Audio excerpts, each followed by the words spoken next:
Meraih kemenangan 1-0 atas Bahrain, PR besar timnas Indonesia untuk menjaga asa melaju ke Piala Dunia 2026 masih menanti di depan mata. Lalu apa yang harus diperhatikan dari pertandingan melawan Bahrain semalam? Kita sudah terhubung dengan pengamat sepak bola Muhammad Kusnaini. Selamat siang, Bungkus. Bungkus, kalau Selamat. kita lihat Ya. dari pertandingan semalam, apa keunggulan timnas dibandingkan dengan Bahrain? Iya, yang pertama kita melihat bahwa dibanding penampilan pertama waktu melawan Australia, kali ini penampilan timnas jauh lebih baik ya. Saya pikir jajaran pelatih sangat berhasil melakukan evaluasi untuk memahami apa yang kurang berkembang dalam laga pertama lawan Australia dan kemudian memperbaikinya pada saat menghadapi Bahrain. Beberapa faktor yang sudah berhasil diperbaiki, misalnya pertahanan ya. Kemarin kita melihat pertahanan kita jauh lebih solid. Bukan hanya karena pemain lebih disiplin, tapi mungkin ada faktor juga dari kembalinya Coach Patrick ke formasi 3-4-3. Itu saya pikir juga mempengaruhi kepercayaan diri pemain. Pemain jadi bermain lebih tenang, lebih nyaman karena formasi 3-4-3 memang selama ini lebih akrab dengan mereka.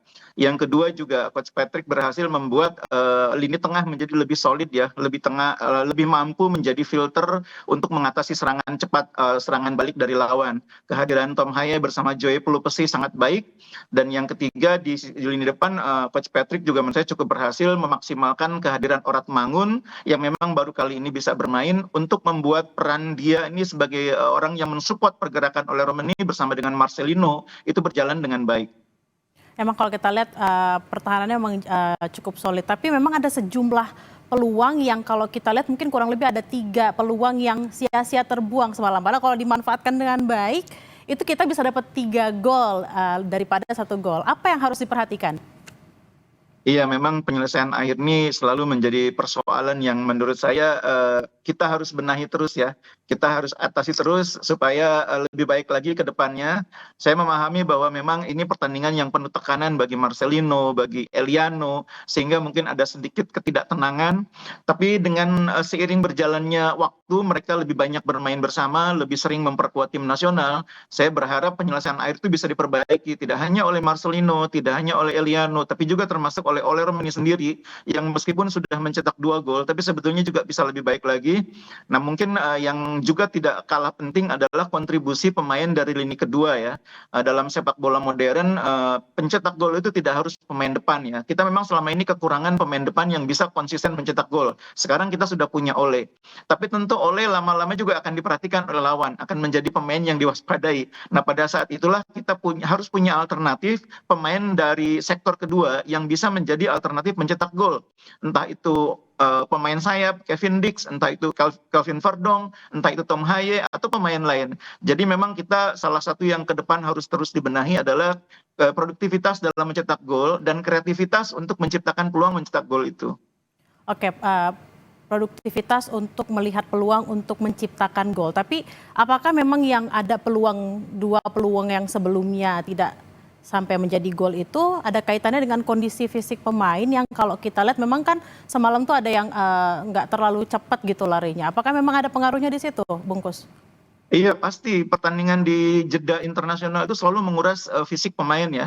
Karena jaraknya hanya beberapa hari, mungkin 4-5 hari, sementara mereka baru saja menempuh perjalanan panjang yang mungkin belum sepenuhnya bisa diatasi. Itu bukan hanya pemain kita, pemain Bahrain itu juga kalau kita jujur melihat permainan Bahrain semalam, itu berbeda dengan ketika mereka bermain di kandang sendiri. Pemain Bahrain itu terlihat lebih berat langkahnya sehingga kalau banyak orang melihatnya Bahrain seolah-olah nggak mengejar kemenangan, seolah-olah mereka sekedar menyelesaikan pertandingan.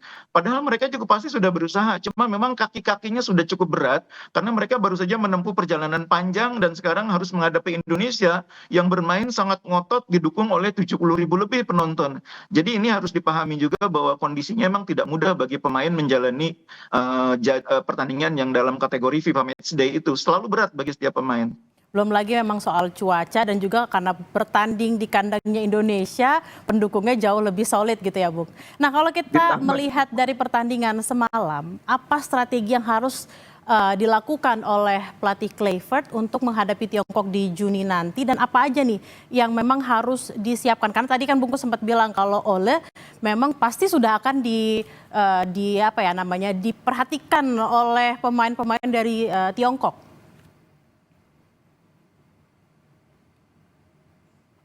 Bungkus, masih tersambung dengan kami? Ah, Oke, sayang sekali tampaknya. Ya. Oke, Bungkus, masih Iya, mendengar saya?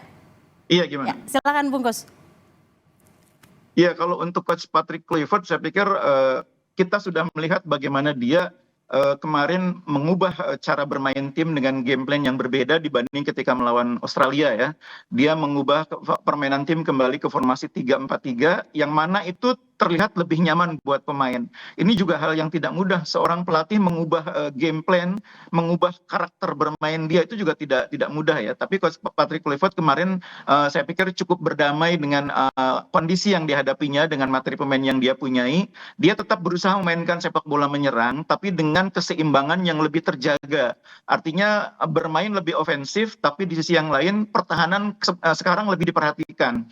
Itu terlihat dari bagaimana disiplinnya tiga pemain di lini pertahanan, bagaimana disiplinnya Joey Pelupesi. Itu menunjukkan bahwa concern terhadap pentingnya menjaga pertahanan itu sekarang lebih besar ya dibanding di laga pertama. Jadi memang sepak bola itu memang seperti itu. Tidak boleh kita terlalu asik menyerang, harus juga memperhatikan pertahanan. Sehebat apapun tim yang disebut tim yang berkarakter ofensif atau menyerang, pertahanan tetap harus diperhatikan supaya keseimbangan tetap terjaga. Itu sudah mulai terbentuk. Mudah-mudahan ini bisa jadi benchmark ini. Ke depan cara main seperti ini yang lebih seimbang bisa terus dipertahankan. Oke, memang boleh untuk menyerang secara terus-menerus, tapi keseimbangan untuk bertahan juga tetap harus diperhatikan. Terima kasih atas analisanya, Bung Muhammad Baik, Kusnaini atau Bungkus, pengamat sepak bola. Selamat berkegiatan kembali.